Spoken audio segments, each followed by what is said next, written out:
Football is a game of passion, skill, and sometimes pure chaos. Today, we're counting down the most explosive moments ever seen on the pitch. No filters, just raw emotion. From infamous headbutts to all-out brawls, these are the incidents that had fans and managers losing their minds. Buckle up, let's dive into football's most heated moments. The 2006 World Cup Final, Italy versus France. The world was watching, with billions of eyes glued to their screens, as two footballing giants clashed in Berlin. The air was thick with anticipation and the stakes could not have been higher. For both nations, this was more than just a game. It was a battle for glory, pride, and a place in history. Zidane, in his last game, had already scored a stunning penalty. With a cheeky panenka, he chipped the ball delicately over the Italian goalkeeper, sending French fans into a frenzy. It was a moment of pure class, a reminder of Zidane's genius on the grandest stage of all. But deep in extra time, with the score tied and tension mounting, Zidane and Materazzi exchanged words. No one on the pitch or in the stands could have predicted what would happen next. The atmosphere was electric, every player feeling the weight of their nation's hopes. Suddenly, in a flash of anger, Zidane turned and headbutted Materazzi in the chest, sending him crashing to the turf. The stadium fell silent, stunned by the sheer audacity and violence of the act. Around the world, jaws dropped as replays showed the moment from every angle. The red card was instant. The referee, after consulting with his assistants, had no choice but to send Zidane off. The French captain's final act on a football pitch was one of infamy, not triumph. Zidane's walk past the World Cup trophy, head bowed, became iconic. He passed by the prize he had fought so hard for, knowing he would never lift it again. That image of a legend in exile is burned into football history. France lost on penalties, and debate raged about what was said between Zidane and Materazzi. Was it an insult, a provocation, or something deeper? The world speculated, dissecting every word and gesture, searching for answers that would never fully satisfy. Zidane's moment of madness overshadowed his legendary career. For years, he had dazzled fans with his skill, vision, and composure. But in one split second, all of that was eclipsed by a single, unforgettable act. It was a reminder, even the greatest can lose control when the stakes are highest. The pressure, the passion, the intensity of the moment can push anyone to the edge, even a master like Zidane. The headbutt became a global talking point, forever linked to Zidane's legacy. News outlets replayed the footage endlessly, fans argued in bars and living rooms, and the incident became a symbol of both human frailty and the drama of sport. He was a magician, capable of moments of breathtaking beauty, but that night, his temper took center stage. The world saw not just a footballer, but a man, flawed and vulnerable, caught in a moment he could never take back. The world watched in disbelief as a hero's story ended in controversy. For some, it was a tragedy. For others, a cautionary tale about the dangers of letting emotion override reason. Zidane's headbutt remains one of football's most unforgettable moments.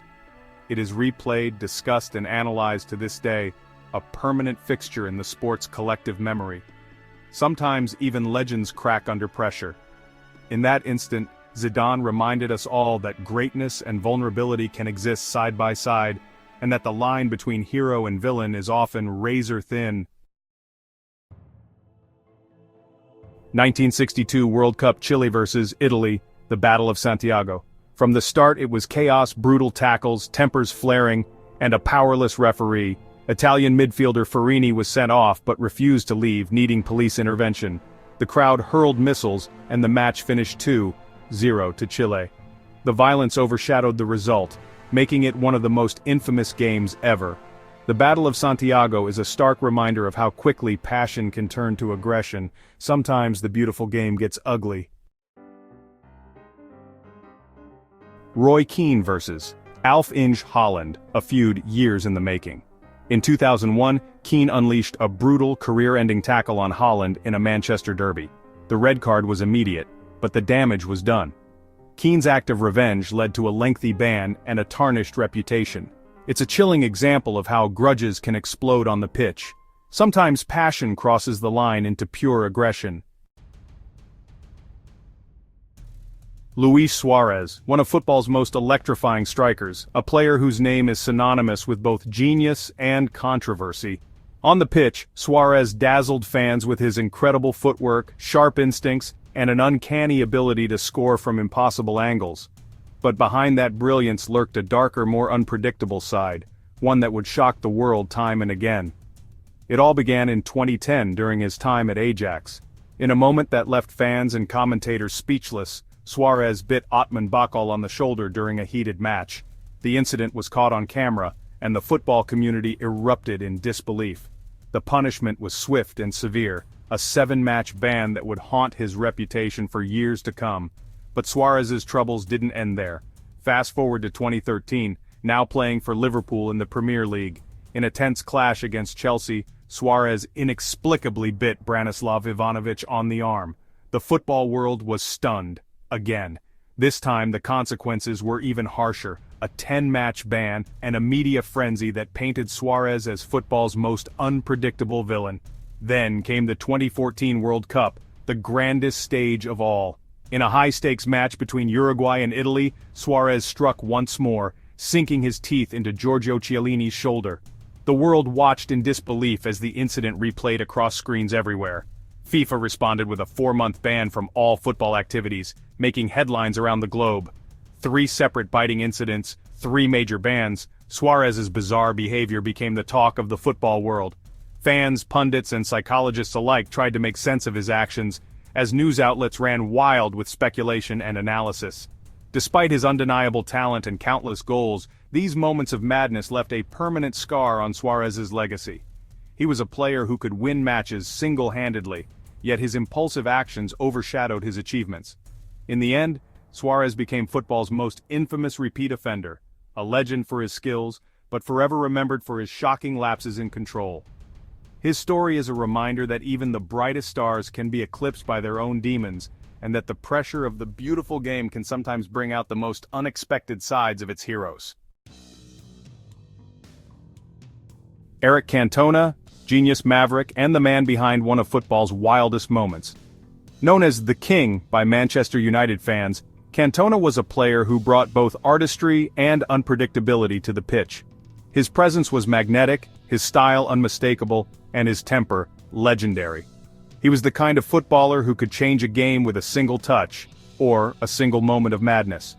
In 1995, after being sent off at Crystal Palace, Cantona stunned the world by launching a kung fu kick at a fan in the crowd. The stadium fell silent as the Frenchman leapt over the advertising boards, feet first, into football infamy. It was a moment that would be replayed endlessly on television, debated in pubs, and dissected by pundits for years to come. The incident was as shocking as it was unprecedented, and it instantly became one of the most infamous scenes in football history. The fallout was massive. Cantona was stripped of the Manchester United captaincy, banned from football for 8 months, and sentenced to 120 hours of community service. The punishment was severe, but many felt it was justified given the gravity of his actions. For Cantona, it was a period of deep reflection, as he faced the consequences of letting his emotions boil over in such a public and violent way.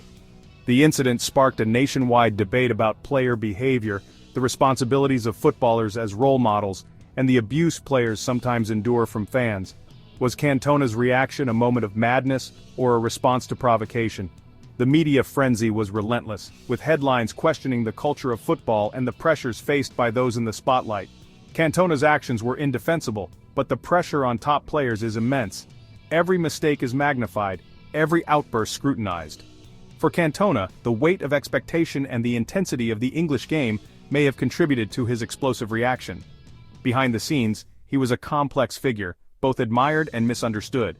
His legend grew, but so did his infamy. Some fans saw him as a misunderstood genius, a man who played with passion and refused to back down. Others saw a volatile figure whose actions crossed the line. Either way, Cantona's name became synonymous with both brilliance and controversy. Sometimes the line between genius and madness is razor thin. For Eric Cantona, that line was crossed in spectacular fashion, forever cementing his place in football folklore, not just as a king, but as a legend who dared to be different. Arsenal vs Manchester United, the Battle of Old Trafford 2003. Tension boiled over as Van Nistelrooy missed a late penalty, sparking chaos. Players shoved, benches cleared, and even the managers lost their cool. Martin Keown's wild celebration in Van Nistelrooy's face became iconic. Arsenal held on for the win, but the melee defined the rivalry. The Battle of Old Trafford showed how fierce competition can erupt into mayhem. Even the best can lose their heads in the heat of battle. Pepe, tough, theatrical, and sometimes totally unhinged. In a 2009 La Liga match, Pepe lost control, conceding a penalty, then kicking a downed opponent twice and shoving another. The meltdown earned him a 10-match ban and worldwide ridicule. Pepe's rampage was a lesson in how quickly things can spiral. Even seasoned pros can snap under pressure. His actions became a cautionary tale for defenders everywhere. Sometimes the red mist just takes over. 1986 World Cup, Argentina vs England with Maradona at the center.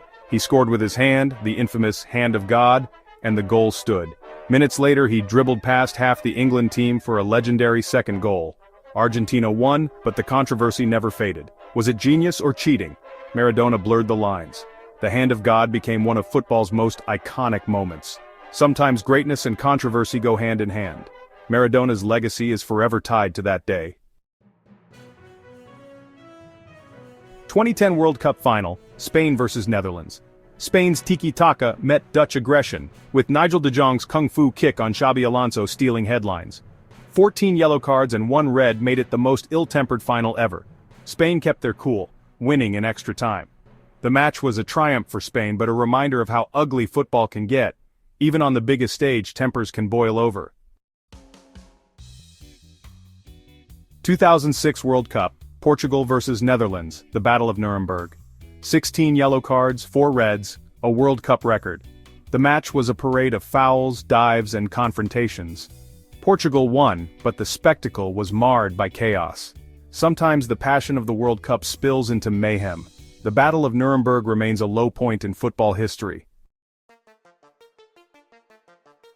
There you have it, football's most heated moments from headbutts to kung fu kicks. Which one tops your list? Let us know in the comments, and don't forget to like and subscribe for more wild football stories.